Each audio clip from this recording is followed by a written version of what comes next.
Welcome to Presentation 2, Museums of the World. This is the second presentation in the Architecture Museum as Muse unit developed by the Museum of Anthropology at UBC. In Presentation 1, Introduction to Architecture and Phenomenology, you learned about the basics of architectural design and how we can use our senses to experience our built environments. During this presentation, we will explore examples from around the world to inspire critical thinking about what successful museum architecture looks like. To introduce each museum, we'll share an image of its architecture without naming it, accompanied by questions to guide your observation of the architecture. Then we will reveal what museum it is and provide additional information. We encourage you to observe each example closely, considering context, purpose, and function. What are your first impressions of this building? How would you describe it? What senses might this building engage? Based on the architecture, what collections might be inside? Who do you think the target audience is? Pause this video and take a moment to record some of your observations. This is the Corpus experience in the Netherlands. Corpus offers visitors an interactive experience through a large-scale human body, designed with rooms containing informational databases and digital encyclopedias to help educate visitors about the human body. The building's design incorporates a 35-meter-high human figure. Interactive features include a blood cells theater and a rubber tongue that visitors can jump onto, causing burping sounds. This place is a hybrid amusement park and health education museum, with youth as their target audience. The goal of the experience is to encourage youth to take care of their bodies. What are your first impressions of this building? How would you describe it? What senses might this building engage? Based on the architecture, what collections do you think are inside? Pause this video and take a moment to record some of your observations. This is the Mercedes-Benz Museum in Stuttgart, Germany. Built in May of 2006, the Mercedes-Benz Museum contains 9 levels and over 150 vehicles, some dating back to the very earliest days of the motor engine. The design of the building is based on a cloverleaf shape with overlapping circles and a hollowed center, reflecting the junction of 2 curving highways. The width of the gallery lanes is meant to mimic highway roads. Construction materials include aluminum panels, over 110,000 tons of concrete, glass fiber panels, and steel supports. The cement-poured building was purpose-built with reinforced pillars to safely house its collection of heavy Benz vehicles. What are your first impressions of this building? How would you describe it? What senses might this building engage? Based on the architecture, what collections might be inside? How might the landscape have influenced the design? Pause this video and take a moment to record some of your observations. This is the Squamish Lil'wat Cultural Center in Whistler, BC. The Cultural Center features First Nations artwork, craftwork, and historical objects, including cedar basket weaving, wool weaving, carved sculptures, and canoes. This cultural institution or interpretive facility was born out of cultural and community-based partnerships. Resources and facilities are both indoor and outdoor, including interpretive trails through the Cultural Center's 1.76 hectares of land. The Cultural Center represents both the Squamish and Lil'wat nations and stands as a symbol of their continuing relationship.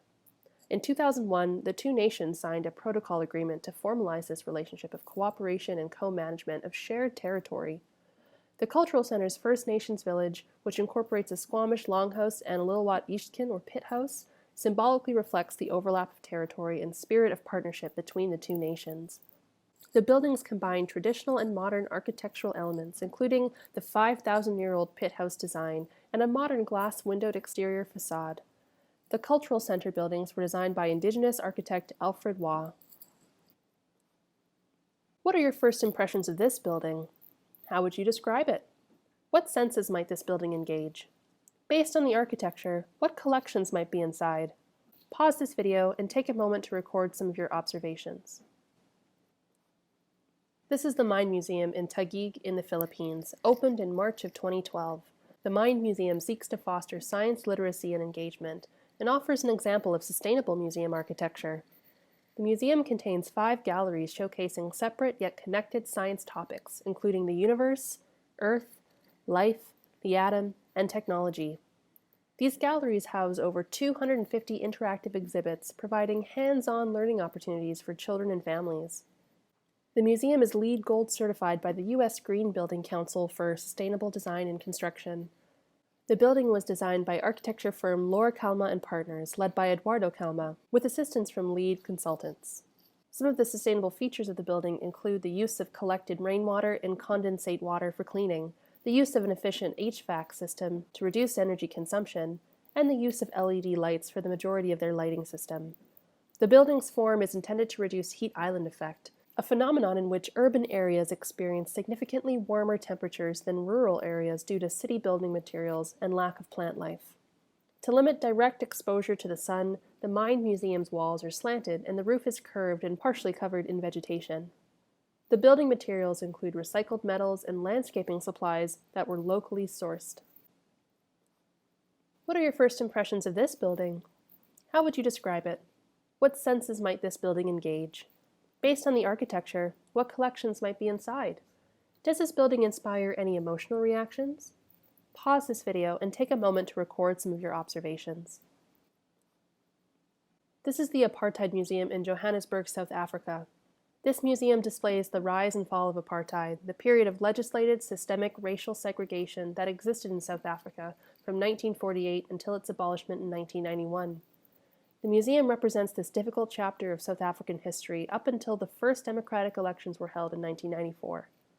The purpose of the Apartheid Museum is not only to remember this history, but to inspire its visitors to continue the efforts against racism, prejudice, and discrimination. The focus of the museum is less on collecting and more on creating a striking, thought-provoking visit experience.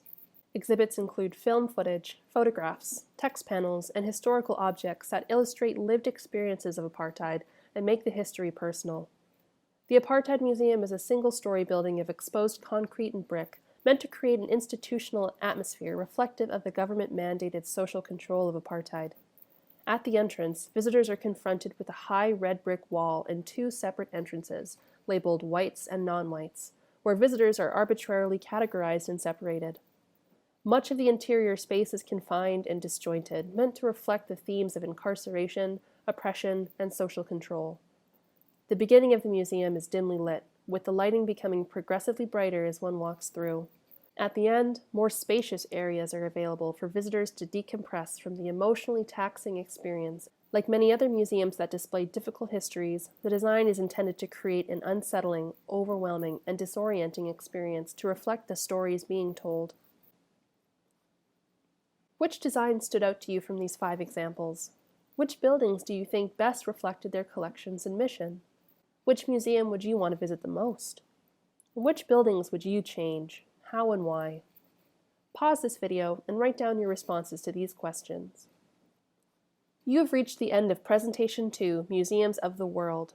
We hope these examples of museum architecture have inspired you to look at cultural institutions and the buildings that house them in new ways.